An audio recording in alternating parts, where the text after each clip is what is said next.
la mère de la multitude n'est plus, mais la CFMC n'est pas pour autant orpheline. Pas du tout.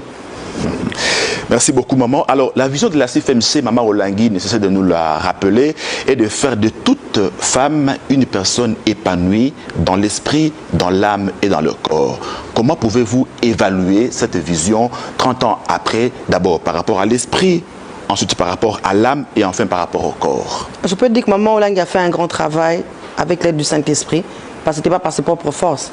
Maman Olangui a fait un grand travail dans l'esprit, dans le corps et dans l'âme aussi. Nous voyons que dans l'esprit, Dieu lui a donné cette capacité de pouvoir nous sortir de ténèbres à la lumière.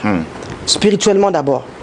Beaucoup de mamans, et je parle trop de la femme parce que c'est la CFMC. Je vous en prie. La femme, elle était trop enchaînée, elle était minimisée. La femme ne pouvait pas s'exprimer devant les gens. Mais quand maman Olangui a eu cette vision par rapport à ses propres problèmes qu'elle avait, quand elle était en Europe avec son mari, elle était bien, elle vivait une vie heureuse. Mais quand ils sont rentrés en Afrique, c'est comme s'il y avait un esprit qui avait englouti toutes les bonnes manières qu'ils avaient reçues de l'Europe. Et c'était la vie difficile. Elle a commencé aussi à être trop nerveuse. Tous ces esprits que nous connaissons, que dont elle témoigne, avaient encombré sa vie. Mais elle voulait maintenant chercher une issue de sortie. Comment je dois ramener cet épanouissement dans mon foyer? Et par la grâce de Dieu, elle a connu ces dieux qu'elle a commencé à chercher. Et nous savons, nous connaissons son témoignage, elle a cherché Dieu et Dieu lui a donné cette révélation sur le combat spirituel. Donc ça veut dire d'abord traiter d'abord l'esprit. D'abord, nous avons des liens qui nous condamnent. La coutume a méprisé la femme. La coutume voulait que la femme soit d'abord mise à la cuisine. La femme ne pouvait pas dire un mot. La femme était minimisée. Occupe-toi des enfants, occupe-toi de la cuisine. Mais avec la révélation, Dieu a parlé à sa servante que non, la femme doit être soumise à son mari, mais elle a quand même une capacité en elle que Dieu a mis, qu'elle peut avoir un mot à dire et que les gens peuvent aussi entendre ça. Voilà, ça c'est du côté de l'esprit. Donc l'esprit, on a beaucoup travaillé sur l'esprit. Sur le côté du corps, en tout cas, avec cette dame, nous voyons les changements. Il y a des femmes qui ne savaient pas s'habiller, se coiffer. Tu vas voir une maman peut-être de 30 ans, elle paraissait comme une maman de 50 ans. Mais avec l'aide du Saint-Esprit... Mais cette apparence-là aussi, c'est ce qu'on appelle le masque de vieillesse, souvenez-vous. Ouais. Donc ça part aussi du côté spirituel d'abord. Voilà. Oui. Donc ça va de pair, au fait, les trois vont de pair. Ça va de pair les trois. Et maman a fait ce travail-là, spirituellement, physiquement et dans l'âme aussi. Alors maintenant, du côté de l'âme aussi, elle a fait un travail. Elle a fait vraiment un travail, comme vous avez dit tout à l'heure, comme on a partagé. Donc c'était dans le savoir-vivre, savoir-être, savoir-faire. C'est vrai qu'elle a fait un travail. Mais quand nous voyons un peu aussi, dans l'âme, il y a un grand travail que nous devons faire aussi dans l'âme. Parce que avant que nous connaissions les Seigneurs, que nous soyons nés de nouveau, c'est l'âme qui dirigeait notre vie. Parce que nous voyons que l'âme est le siège des émotions, des sentiments et des pensées. Alors quand l'âme n'est pas traitée, voilà pourquoi même quand nous passons dans les délivrances, nous retombons souvent dans les mêmes problèmes parce que nous n'avons pas traité l'âme. Et nous avons un problème. Nous voyons, par exemple, comme vous avez dit, nous fêtons les 30 ans. Quand nous examinons nous-mêmes, vous allez voir qu'il y a ces mêmes esprits que nous chassons, de fois qui reviennent en force par nos comportements, parce que nous n'avons pas traité l'âme. Nous ne sommes pas entrés en profondeur pour traiter l'âme. Et c'est ça, c'est un message que Dieu m'a donné. Que nous devons maintenant beaucoup traiter l'âme. Pour que nous puissions vivre cet épanouissement, nous devons aussi traiter l'âme. Parce que quand je prends sur le plan de nos pensées, qu'est-ce que nous pensons? Je prie, je jeûne, mais après avoir prié, beaucoup prié, après avoir chassé beaucoup de démons, quand je sors, quelles sont les pensées que moi j'ai? Vis-à-vis peut-être de mon prochain, de mon mari, de mon pasteur, de mon voisin.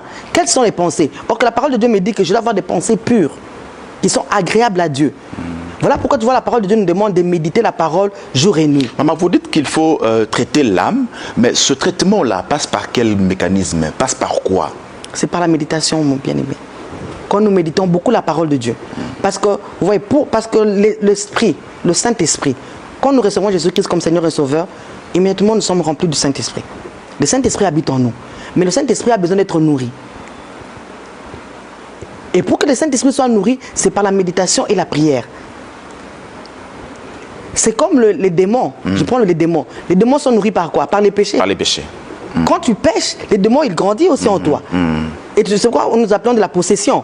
Parce que péché, oui, on pêche. Quand tu te repens, c'est aujourd'hui. Voilà pourquoi il y a des gens, tu vois, c'est surtout le côté de caractère. Les esprits, nous les chassons beaucoup. Mais côté caractère, il y a beaucoup de gens, tu vas voir, 30 ans, ils n'ont jamais changé. La méchanceté qu'il est venu avec, jusqu'à aujourd'hui, elle continue avec cette méchanceté. Les critiques, elle continue avec les critiques. J'ai 30 ans, elle a fait dans le ministère, mais elle continue à critiquer. Parce que l'âme n'est pas suffisamment traitée. Voilà. Et pourtant, nous sommes plusieurs à passer par des cures d'âme. Cure d'âme. Voilà. C'est ça la cure d'âme, c'est pourquoi? C'est pour traiter notre âme. Là, tu entends bien la cure d'âme. Ça veut dire que c'est ton âme qui doit être... Tu dois guérir ton âme. Nous pouvons aller dans la parole de Dieu. Je vais un peu dans la parole de dans Hébreux 10. Je vais lire ça. Hébreux 10, le verset 38 à 39. Je vais lire au nom de Jésus. Okay. Et mon juste vivra par la foi, mais s'il se retire, mon âme ne prend pas plaisir en lui.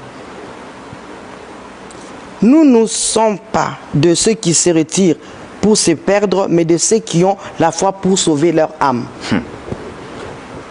Tu vois, dans le 38, on dit, et moi, et mon juste vivra par la foi. La foi, c'est qui? C'est Jésus-Christ. Mais s'il se retire, mon âme ne prend plus plaisir en lui. Donc quand tu n'as plus la foi, quand tu n'as plus la foi en Jésus-Christ, quand Christ tu ne dépends plus de Christ, on a dit, qu'est-ce qu'on nous dit? On dit quoi? S'il se retire, donc ton âme maintenant ne prend plus plaisir en lui. Ça veut dire que tu n'as plus la parole au fait. Quand tu n'as plus la parole c'est Jésus. Quand tu ne l'as plus en toi, quand il se retire, qui se retire? L'esprit. L'esprit. L'esprit de Dieu. Qu'est-ce que tu restes maintenant? Tu restes vide. Et ce sont maintenant quoi? Ce sont les esprits, les mauvaises pensées. Ce sont maintenant tes sentiments qui vont te contrôler, tes émotions qui vont te contrôler, parce que l'esprit ne domine plus. Ton âme est maintenant contrôlée, tu es contrôlé par ton âme. Voilà pourquoi nous nous comportons par rapport à ce que l'âme veut. Par rapport au désir de la chair aussi. Parce que le péché pousse ton âme à commettre des erreurs. Tu vois. Voilà pourquoi nous devons contrôler notre âme. Voilà pourquoi ton esprit doit être toujours supérieur à ton âme. Et elle doit être supérieure par quoi? Par la parole de Dieu. Quand tu nourris beaucoup la parole, tu vas voir, il y a deux fois, je crois que c'est là aussi tu arrives deux fois, quand tu veux faire quelque chose, quand tu as le Saint-Esprit, même par exemple tu médites, tu veux faire du mal à ton frère, tu as mal répondu. Je prends par exemple le mal répondu. Tu vois, quand tu as le Saint-Esprit, au fond de toi, tu vas te dire, ah mais non, mais j'ai mal parlé à Étienne aujourd'hui. Tu te sens interpellé. Tu te sens interpellé. Mais ça c'est le Saint-Esprit. Pourquoi? Parce que tu as la parole. Parce que la parole, il va te rappeler. On a dit quoi? Le Saint-Esprit te rappellera. Donc, il va te rappeler par rapport, parce que tu médites, tu connais que mal parler, mal répondre, ce n'est pas bon. La parole de Dieu m'interdit. Et le Saint-Esprit là pour te rappeler à ton âme que ce que tu as fait là, ce n'est pas ça. Mais quand tu n'as pas le Saint-Esprit, tu n'as pas la parole avec toi, tu vas trouver c'est normal. Maman, quand vous parliez du corps, vous avez relevé l'aspect et entré à la parure extérieure de la femme, comme Maman Olanguine nous l'enseignait à la CIFMC. Pourquoi la femme de la CIFMC est toujours attrayante? Pourquoi elle est toujours physiquement bien habillée? Pourquoi met-elle beaucoup d'accent sur le physique?